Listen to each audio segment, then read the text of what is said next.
नमस्कार दोस्तों, मेरा नाम है राजेश। आप सब देख रहे हैं आरडीएच सर यूट्यूब चैनल। आप सबका इस चैनल पर सबसे पहले तो बहुत-बहुत स्वागत है।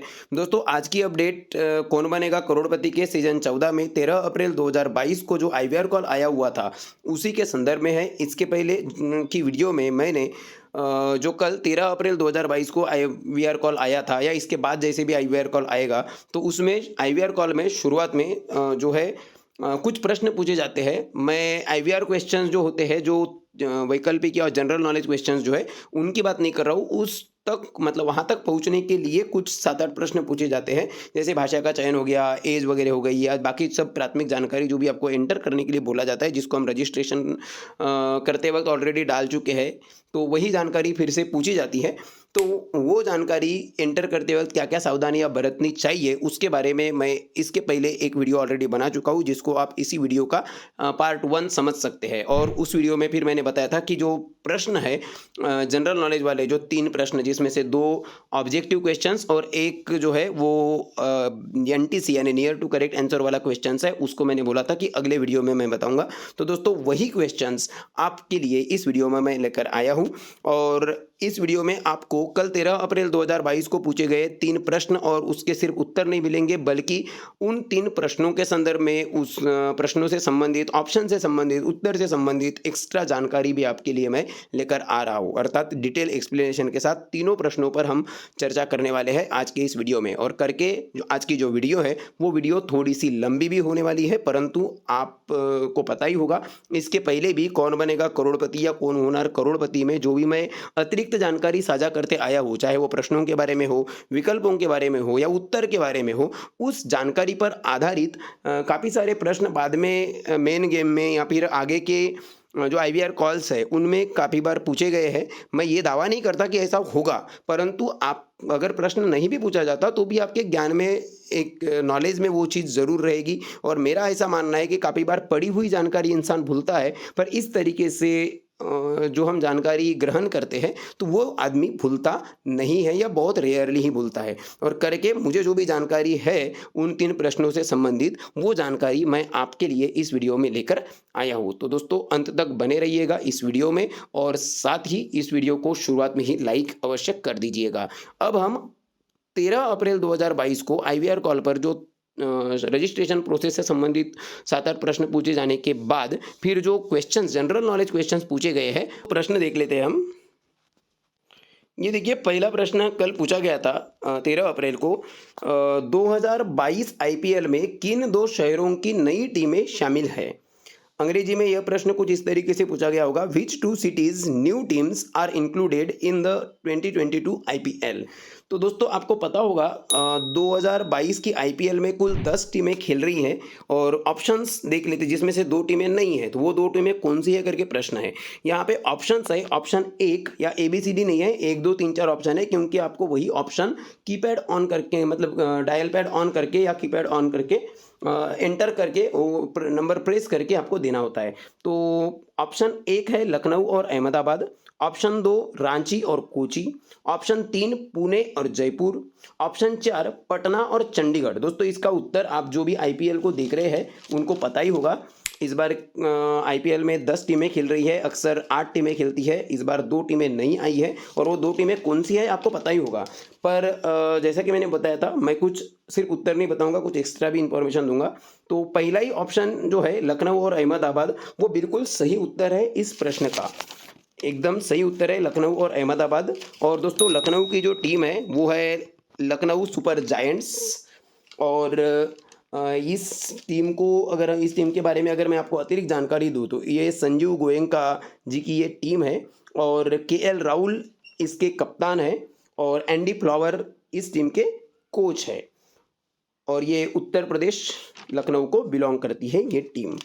और दूसरी टीम है अहमदाबाद, ये गुजरात टाइटंस नाम से ये टीम इस बार आईपीएल में खेल रही है और इस टीम के कप्तान है हार्दिक पांड्या और आशीष नेहरा इस टीम के कोच है। तो यही 2 टीमें जो है लखनऊ और अहमदाबाद, वो इस सीज़न में नई टीम के रूप में आई है। वैसे उत्तर तो आपको मिल गया है, परंतु फिर भी बाकी के जो ऑप्शंस है उसके बारे में भी थोड़ी सी हम बात कर लेते हैं। रांची यानी कि झारखंड की कोई भी टीम आईपीएल में नहीं खेल रही। कोची की अगर टीम की बात करें, तो कोची की एक टीम इसके पहले खेल चुकी है। कोची की जो टीम है कोची टस्कर्स केरला नाम से 2011 का आईपीएल का सीजन खेल चुकी है। पुणे की तरफ से 2 टीम इसके पहले खेल चुकी है। 2011 से लेकर 13 के सीजन में मेरे ख्याल से पुणे वॉरियर्स इंडिया खेल चुकी है और राइजिंग पुणे सुपर जायंट्स 2016 से 2018 तक खेल चुकी है। परंतु अभी ना तो कोची की टीम खेलती है ना तो पुणे की टीम खेलती है आईपीएल में। तीसरे ऑप्शन में जो जयपुर जोड़ा गया है, जयपुर की पर्टिकुलर टीम नहीं है, परंतु जयपुर जिस राज्य को बिलोंग करता है राजस्थान, उस राजस्थान की एक टीम आपको पता होगा, राजस्थान रॉयल्स, जिसके कप्तान अभी संजू सैमसन है। और एक एडिशनल टीम बता दूं, राजस्थान रॉयल्स पहली विजेता है आईपीएल की। और उसके बाद पटना और चंडीगढ़ की अगर हम बात करें तो पटना की टीम यानी कि बिहार की टीम आईपीएल में अब तक नहीं खेली और चंडीगढ़ जो टीम है, चंडीगढ़ की टीम नहीं खेली, परंतु पंजाब की टीम जरूर खेली है। इसके पहले किंग्स 11 पंजाब नाम से खेली है 2020 तक और वही टीम का नाम बदलकर पंजाब किंग्स कर दिया गया पिछले सीजन में 2021 के सीजन में, और वो अभी भी पंजाब किंग्स की टीम आईपीएल में खेल रही है। परंतु इस प्रश्न का जो उत्तर है, सही उत्तर वो है लखनऊ और अहमदाबाद यानी कि ऑप्शन 1। और लखनऊ की टीम मतलब कि लखनऊ सुपर जायंट्स और अहमदाबाद की टीम मतलब गुजरात टाइटंस। दूसरा प्रश्न देखते हैं दोस्तों। आई होप आपको ये जानकारी तो अच्छी लगी होगी, वीडियो को लाइक अवश्य कीजिएगा। अब दूसरा प्रश्न है, इनमें से कौन भारतीय सशस्त्र बलों के सर्वोच्च कमांडर है? अंग्रेजी में यह प्रश्न होगा, who among the following is the supreme commander of the Indian armed forces? इसके ऑप्शंस देख लेते हैं। इसके ऑप्शन है, option 1 Ramnath Kovind, option 2 Rajnath Singh, option 3 Manoj Mukund Naravane, option 4 Ajit Doval. दोस्तों आपको ये चारों जो जिनके नाम है वो चारों एकदम प्रसिद्ध हस्तियां है और इन चारों की जो अभी जिस पद पर पोस्टेड है वो नाम आपको वो उनके पद पता होंगे। रामनाथ कोविंद जी या महामहिम श्री रामनाथ कोविंद जी भारत के महामहिम राष्ट्रपति जी है अभी वर्तमान में। दूसरे ऑप्शन में राजनाथ सिंह जी की अगर हम चर्चा करें तो राजनाथ सिंह जी अभी वर्तमान में भारत के रक्षा मंत्री है। इसके पहले वो गृह मंत्री थे, अभी रक्षा मंत्री है वर्तमान में। मनोज मुकुंद नरवणे यानी कि एम नरवणे जी जो है वो चेयरमैन है चीफ स्टाफ कमेटी के आर्मी की जो होती है, आर्मी के 27वें आर्मी चीफ है, मतलब पूरी आर्मी के चीफ है वो भूसेना के। अजीत डोभाल NSA है, मतलब नेशनल सिक्योरिटी एडवाइजर है। और अब इन चारों में प्रश्न ये पूछा है कि भारतीय सशस्त्र बलों के सर्वोच्च कमांडर कौन है। तो अब मैंने ये जो चारों के पद बताया इसमें ये चीज़ तो आई ही नहीं। तो दोस्तों आपको पता होगा भारतीय सशस्त्र बलों के जो सर्वोच्च कमांडर होते हैं, सुप्रीम कमांडर जो होते हैं इंडियन आर्म्ड फोर्सेस के यानी कि IAF के, वो होते हैं भारत के महामहिम राष्ट्रपति। तो करके इस प्रश्न का सही उत्तर होगा श्री रामनाथ कोविंद यानी कि ऑप्शन 1 फिर से सही उत्तर है। और इसके बाद तीसरा जो प्रश्न है वो प्रश्न है NTC क्वेश्चन। NTC क्वेश्चन का मतलब होता है नियर टू करेक्ट आंसर वाला क्वेश्चन है, अर्थात इस क्वेश्चन का उत्तर एक संख्या ही होती है और ऑप्शन में वो संख्या नहीं दी जाती, सीधे प्रश्न पूछा जाता है और उसके बाद आपको उस बीप के बाद आपको बस एक उत्तर देना होता है, जो भी संख्या उस प्रश्न का उत्तर आपको लगती है, और वो उत्तर कीपैड पर एंटर करके उसके बाद स्टार या हैश अपना उत्तर सबमिट करने के लिए प्रेस करना होता है। और हाँ, यहाँ पे एक चीज़ और ध्यान रखना है आपको कि आप जब पहले प्रश्न का और दूसरे प्रश्न का उत्तर देंगे, भले ही ये प्रश्न नहीं रहे, आगे दूसरे प्रश्नों का सेट आ जाए, प्रश्न दूसरे हो जाए, बदल जाए, परंतु जब पहले और दूसरे प्रश्न का आप जब 1 2 3 4 में से सही उत्तर वाला विकल्प जो भी आपको लगता है उसको जब सिलेक्ट करेंगे तो उसको लॉक करने के लिए 9 नंबर भी सिलेक्ट करना पड़ता है। कहने का मतलब ये है कि आपने पहले प्रश्न के उत्तर में 1 नंबर लखनऊ और अहमदाबाद बताने के लिए मतलब सिलेक्ट कर लिए, फिर बोला जाता है कि आपने 1 नंबर सिलेक्ट किया है लखनऊ और अहमदाबाद, उसको लॉक करने के लिए 9 दबाइए, तो आपको वहाँ पे 9 दबाना है। दूसरे प्रश्न में भी आपने श्री रामनाथ कोविंद जी अर्थात ऑप्शन 1 अगर सिलेक्ट कर लिया तो उसके बाद वो अपने उत्तर की पुष्टि करने के लिए, कंफर्म करने के लिए 9 नंबर जरूर सिलेक्ट करना है। और तीसरे प्रश्न में ऐसा नहीं है, क्योंकि तीसरे प्रश्न में ऑप्शन है ही नहीं, तो आपको आपका जो भी उत्तर है वो उस उत्तर को टाइप करना है और उत्तर टाइप करने के बाद में, मतलब कि नंबर एंटर करने के बाद में स्टार दबाना है या फिर हैश दबाना है, दोनों नहीं दबाना है, दो में से कोई भी एक बटन प्रेस करनी है। तो तीसरा प्रश्न है 9 अगस्त 2022 को भारतीय स्वतंत्रता संग्राम की एक महत्वपूर्ण घटना काकोरी ट्रेन कार्यवाही को कितने वर्ष पूरे हो जाएंगे? How many years will be completed on 9th of August 2022 for Kakori train incident an important event of Indian freedom struggle? तो दोस्तों आपने इतिहास में काकोरी ट्रेन कांड या काकोरी ट्रेन की जो घटना है उसके बारे में पढ़े होंगे। ये घटना हुई थी 9 अगस्त 1925 को ये घटना हुई थी। और प्रश्न में पूछा है कि 9 अगस्त 2022 को कितने वर्ष पूरे हो जाएंगे। कुछ दर्शक 96 और 97 में कंफ्यूजन है। कुछ को लगता है कि 96 सही है, कुछ लोगों को 97 सही लगता है। तो दोस्तों 9 अगस्त 2022 आई नहीं है, तो 96 वर्ष अभी पूर्ण हुए हैं, 97वां वर्ष शुरू है।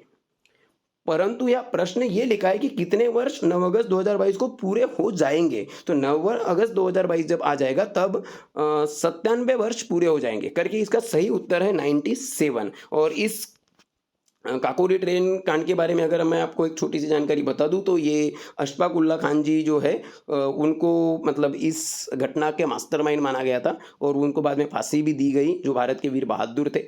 तो इस प्रश्न का उत्तर है 97। और आपको अपना 97 एंटर करने के बाद में स्टार पे हैश एंटर करना है। ये तीसरा प्रश्न क्यों पूछा जाता है उसका भी मैं आपको एक बता दूं कारण, कि आगे के दौर के लिए जब इस मतलब पर्सनल इंटरव्यू के लिए जब या ग्राउंड ऑडिशन के लिए जब कॉल आएंगे तो उस वक्त एक्चुअली ये तीसरे प्रश्न को ज़्यादा कंसीडर नहीं किया जाता। उस वक्त जो भी रिजर्वेशन क्राइटेरिया बना हुआ है जिस पर हम इसके पहले बात कर चुके हैं एक वीडियो में, तो पहले दो प्रश्नों के उत्तर ही देखे जाते हैं, सही उत्तर किसने दिए हैं। और अगर मान लो किसी रिजर्वेशन क्राइटेरिया में एक से ज़्यादा उम्मीदवार बैठ गए तो मतलब ज़्यादा उम्मीदवारों में क्लैश अगर हो गया तो ऐसे में फिर एक का सिलेक्शन करने की जब नौबत आ जाती है, टाई अगर होता है तो उस टाई को ब्रेक करने के लिए फिर ये जो तीसरा प्रश्न है नियर टू करेक्ट आंसर वाला, इसका सही उत्तर किसने दिया ये चेक किया जाता है। और अगर अब एग्जैक्ट किसी ने 97 एंटर किया हो तो वो एग्जाम परफेक्ट आंसर है। और क्योंकि इसमें ऑप्शन नहीं था तो अगर किसी ने 97 एंटर न करके 96 किया हो, 98 किया हो, 99 किया हो या 95 किया हो तो भी चलता है। पर क्योंकि इसका निश्चित उत्तर है ये नहीं, आपका उत्तर एग्जैक्ट आंसर जो 97 है उसके करीब होना चाहिए। पर हाँ, अगर आपने 95 एंटर किया और दूसरे ने 97 एंटर किया है तो 97 is the most correct answer, exact answer. तो ऐसे कंडीशन में 97 वाला सिलेक्ट होगा। अगर नहीं तो फिर उससे करीब वाला आंसर किसने दिया है वो देखा जाता है और वो टाई ब्रेक करने के लिए ही तीसरे प्रश्न को देखा जाता है, अन्यथा दो प्रश्न ही महत्वपूर्ण है। और दोस्तों जब आप सभी तीन प्रश्नों के उत्तर दे देते हैं उसके बाद में थैंक यू नोट के साथ कॉल समाप्त हो जाता है। तो अभी ये तीनों प्रश्न की जो IVR कॉल की रिकॉर्डिंग है वो भी मैं इस वीडियो में आपके लिए सुना रहा हूँ, तो वो मैं अभी अटैच करता हूँ, उस वीडियो IVR कॉल को सुनिए। Please let me know the language in which you would like to continue this call. Hindi के लिए 1 दबाइए, press 2 for English. इस मोबाइल नंबर से KBC के लिए रजिस्टर किया गया है।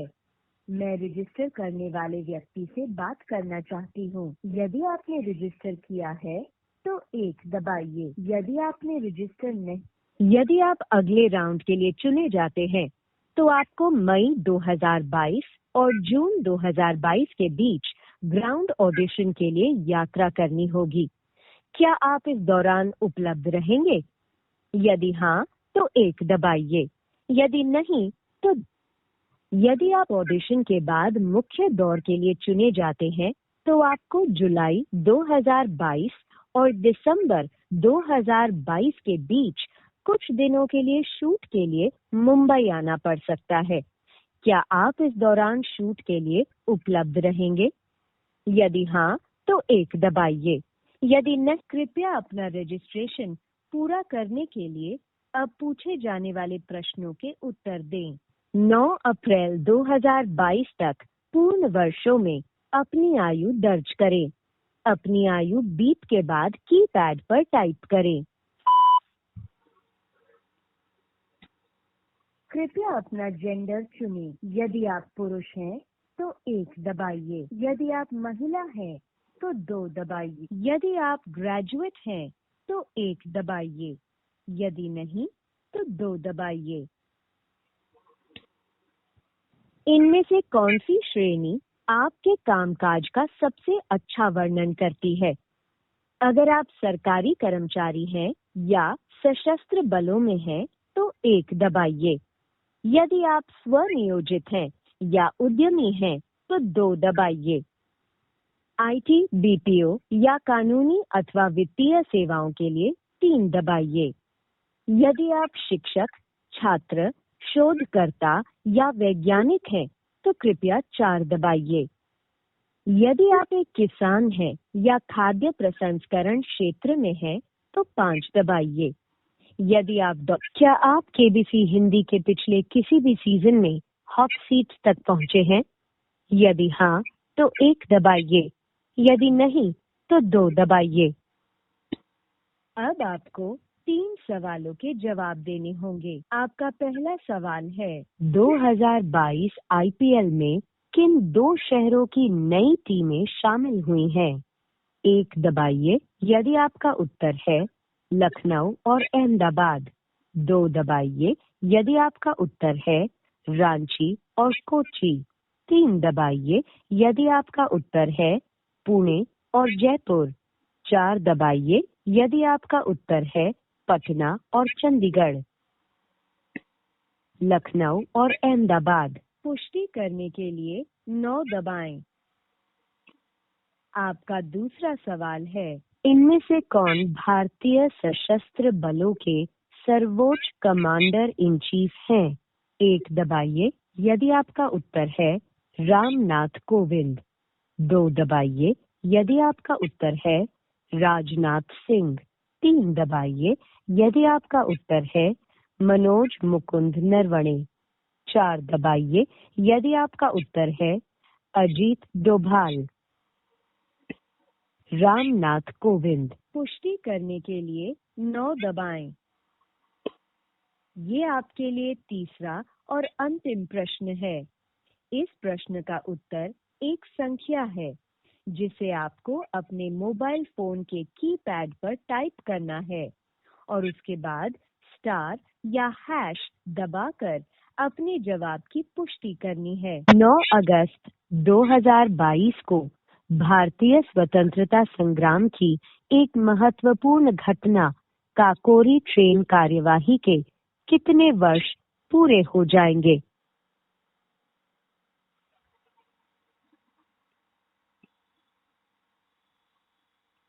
धन्यवाद। यदि आप अगले राउंड के लिए चुने गए तो हम आपसे अगले 10 दिनों में संपर्क करेंगे। नियमों और शर्तों के लिए आप www.sonylive.com पर लॉग इन कर सकते हैं। दोस्तों मुझे उम्मीद है कि आपको ये वीडियो बहुत अच्छी लगी होंगी। आपने को IVR कॉल रिकॉर्डिंग आपने सुनी होंगी और अगर आपको वीडियो पसंद आई है, अगर आपको कोई भी जानकारी, अगर नई जानकारी अगर थोड़ी सी भी अगर पता चली है तो इस वीडियो को एक लाइक अवश्य कर दीजिएगा। साथ ही अगर आपके कोई सवाल या सुझाव है तो वीडियो में कमेंट कर सकते हो आप। वीडियो को शेयर कीजिएगा क्योंकि नॉलेज बांटने से बढ़ता है। और RDH सर चैनल पर अगर आप नए हो तो ऐसी ही जानकारी पाने के लिए आप RDH सर चैनल को सब्सक्राइब करके बेल आइकन को जरूर प्रेस कीजिएगा। धन्यवाद। Thank you so much.